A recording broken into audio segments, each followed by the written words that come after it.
चूहे मारने वाले दवाई से कभी कभी इंसान भी सीरियस हो जाता है या मर जाता है।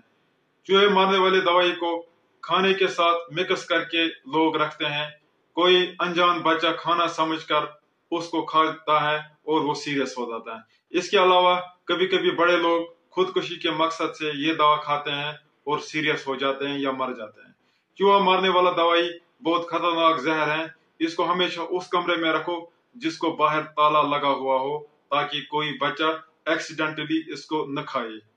इसके अलावा आप जिस कमरे में ये रखोगे उसको जाली वाली खिड़कियां रखो ताकि वहां हवा आता जाता रहे। ये इसलिए है क्योंकि चूहे मारने वाला दवाई जब हम खोल के रखते हैं, इसको हवा में मौजूद वाटर मिलकर एक गैस पैदा करता है जिसको फास्फीन गैस बोलते हैं। फास्फीन गैस अगर बंद कमरे में जमा होगा और कोई शख्स उस कमरे में दाखिल होगा तो वो सीरियस हो जाता है या मर भी सकता है। चूहे मारने वाले दवाई एक जबरदस्त जहर है।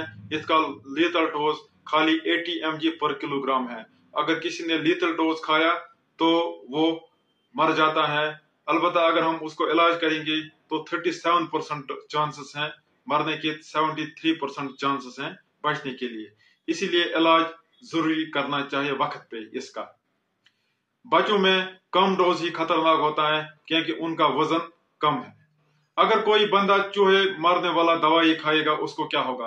आमतौर पर जो यहाँ चूहे मारने वाला दवाई इस्तेमाल होता है वो है जिंक फास्फाइड। उसमें 75% जिंक फास्फाइड होता है और 25% एक और कंपाउंड होता है एंटीमॉनी कंपाउंड। ये एंटीमॉनी कंपाउंड इसलिए डाला जाता है ताकि अगर कोई इंसान या कोई जानवर चूहे के बगैर खाएगा उसको उल्टी आई। ये कंपाउंड एक इमिटिक है एंटीमॉनी कंपाउंड, इससे उल्टी आती है। इसीलिए आपने उम्मूमन देखा होगा जब कोई शख्स इंसान ये दवा खाता है तो उसको उल्टी आती है, लेकिन उल्टी से 100% उसको ये वापस नहीं आता है। 10-20% मैदे में रह जाता है या 10-20% का असर एक इंसान पर पड़ जाता है। मैदे में मौजूद एसिड या पानी से मिलकर ये जिंक फास्फाइड एक जहरीली गैस फास्फीन बनाता है। 15 मिनट के अंदर अंदर ये फास्फीन गैस सारे जिस्म में पहुंच जाता है। ये फास्फीन गैस सेल्स में मौजूद साइटोक्रोम सी को इनहिबिट करता है और सेल्स की रेस्पिरेशन किसी हद तक स्टॉप होती है, जिससे सेल्स डैमेज होती है। उल्टी के अलावा ऐसे पेशेंट्स को मैदा और पेट में दर्द होती है। बाद में इनको हार्ट फेलर होता है, दिल सही से काम नहीं करता है, ब्लड प्रेशर कम हो जाता है, पेशेंट शॉक में चला जाता है। इसके अलावा ये छाती में मौजूद लंग्स को भी अटैक करता है, जिसकी वजह से इन बंदों में सांस तेज होता है, या कभी कभी ये नीले भी होते हैं जिसको साइनोसिस बोलते हैं। ये लंग एडिमा की वजह से होता है। इसके अलावा ये लिवर में भी डैमेज करता है, जिसकी वजह से जिस्म में झरकान पैदा होता है और खून भी बिना किसी वजह आता है। इसके अलावा रेस्पिरेटरी चेन को ब्लॉकेड की वजह से इंसान को मेटाबॉलिक एसिडोसिस होती है। इसके अलावा ये गुर्दों को भी डैमेज करता है और दिमाग को भी डैमेज करता है। अगर वक्त पे इलाज सही से नहीं किया जाएगा, एक बंदा शॉक में चला जाता है और अल्टीमेटली मर जाता है।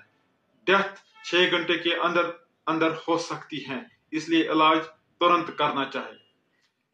फर्स्ट एड क्या है? अगर कोई ये दवा खाएगा, कीड़े मारने का दवाई, उसको कुछ नहीं देना है, उसको दूध पानी नहीं देना है, क्योंकि दूध और पानी से ज्यादा फास्फीन गैस बन जाता है मैदे में।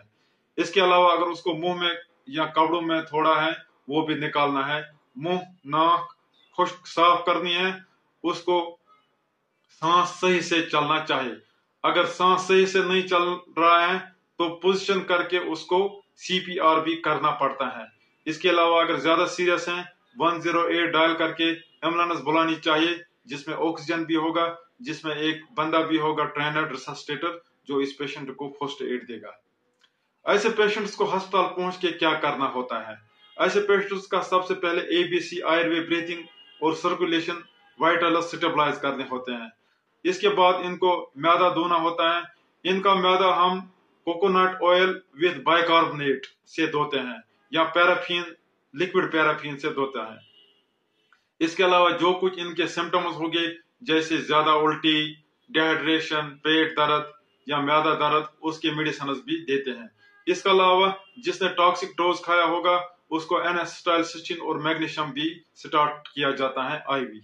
इसके अलावा अगर किसी को सांस तेज हो या शॉक हो, उनको supportive care, oxygen, fluids drip या वेंटिलेशन भी दिया जाता है। कीड़े का दवाई का कोई स्पेसिफिक एंटीडोट नहीं है, इसीलिए सपोर्टिव ट्रीटमेंट और डिकंटामिनेशन क्विक होनी चाहिए। कीड़े के दवाई के पॉइजनिंग से कैसे बचा जाए? कीड़े का दवाई हमेशा बच्चों से दूर रखना चाहिए। इसको किसी ऐसे कमरे में रखो जिसको ताला लगा हुआ, जिसमें बच्चा, जानवर या परिंदे न पहुंचे। इसके अलावा इस कमरे को जाली वाली खिड़की रखो ताकि जो फास्फिन गैस बनता है इस दौरान तो वो बाहर निकले। उम्मीद है आपको वीडियो पसंद आया होगा। वीडियो को ज्यादा से ज्यादा शेयर करो। अल्लाह हाफिज।